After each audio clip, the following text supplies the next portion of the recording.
When I looked at videos about traveling to Iceland, so many of them featured these 22-year-old cheerleader types. We're going to Iceland! Yeah, whatever. So, I went there thinking that everything was going to be wonderful and it was going to be an easy place to travel to. And I read all the guidebooks. And you know what? It is a wonderful place to travel to. It's not always easy. It is if you prepare.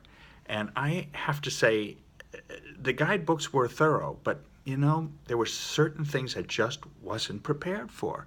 It may be that the guidebooks covered them well, and that I just didn't read them properly or thoroughly.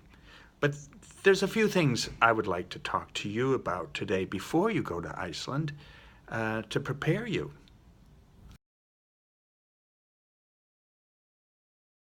Icelanders.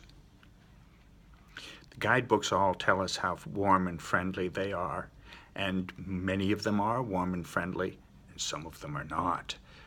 But you know what? I actually can understand that. There's 300,000 Icelanders and maybe 42 million people show up every summer. And actually, I have to say, another surprising thing was I didn't meet that many Icelanders. Most of the campgrounds, many of the stores are all staffed by people who are temporary employees from Poland, Ukraine, all over. So it was a very mixed group.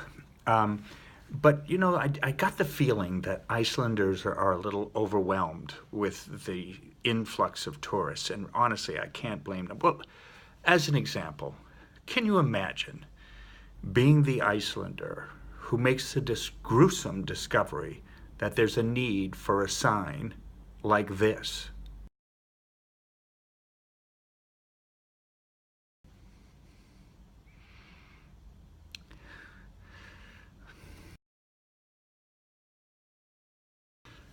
So if they seem a little abrupt, give them a break.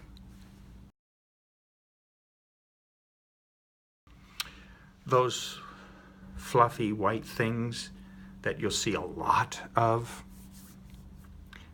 be very careful.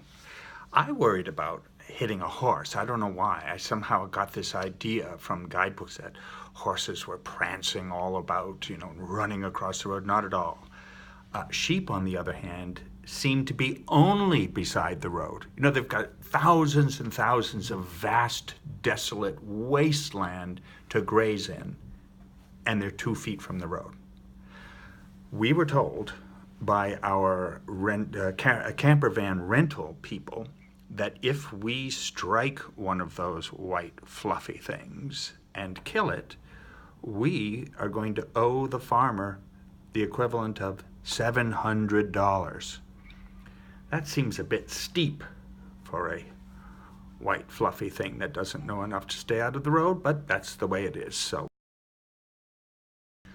Oh, well, if you want something to change, you know how they always say that about New England, if you don't like the weather, wait 5 minutes and it will change. That is absolutely the case in Iceland.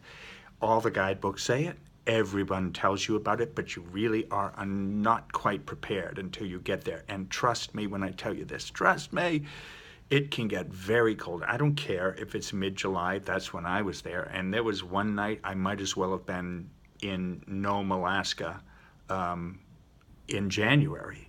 It was unbelievably cold. It rains a lot, the rain's cold. So the secret is, as always, dress in layers, and do not think, layers, schmayers. I'm not going to do that. Do it. You might go from wearing a short sleeve t-shirt to being bundled up in 3 sweaters and a parka with a scarf, gloves, and hat, all within a half an hour. So that is something to really pay attention to. Yep, it's expensive. That's all. It's expensive.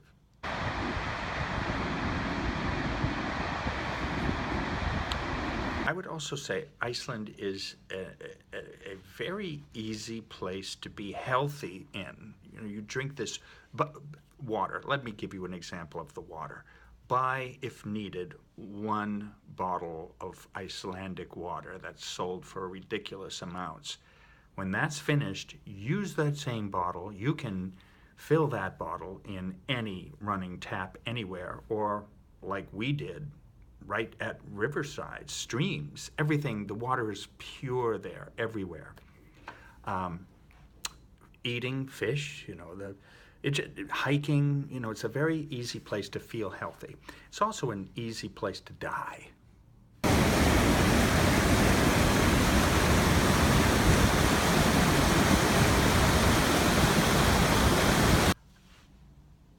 Iceland has not yet, and I hope they never do, really.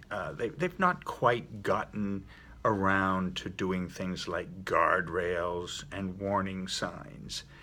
And they pretty much leave it up to you and your own discretion and your own common sense that if you approach a massive waterfall, like I did, and you're only 2 feet away from the edge of the massive waterfall, like I was, it's up to you if you're going to go over the side or not. I didn't, thankfully, but I could have had I taken one more step.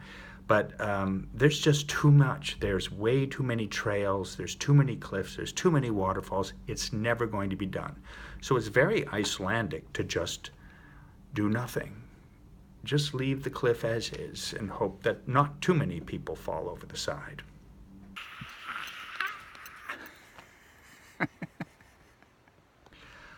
I had 3 things I really wanted to see: ponies, puffins, and hot pots. Ponies, the Icelandic horse. It's hard to overstate how gorgeous, how spirited they are, and you will see hundreds of them, especially in the north. They're spectacular. There is a rule that if an Icelandic horse leaves Iceland, it is never allowed to return. Oh, which is sad for that horse. Can you imagine that? Why would they ever want to leave? The second is puffins. You'll have to catch those in the summer during their nesting season, but you can also find those in the guidebooks will list where they are, and you really make an effort to see them. Honestly, they are beyond charming. The third was hot pots, hot springs, and I don't think a day passed that I didn't find my way into one of those. One of life's great civilized pleasures, I must say. So if those are your things, by all means do those, but there's many, many others. If you're a hiker, that's the place for you. Camper, same thing. Experienced camper, pay attention to what I say. Experienced camper, that's also a wonderful thing to do. I don't do sort of the big hotel type things, but I'm sure there are luxury hotels all over the place too. I'd never darken the doorstep of one. I don't think they'd have me. So there you go. That's an overview of traveling to Iceland, and I wish you all the luck in the world, and I hope you can get there.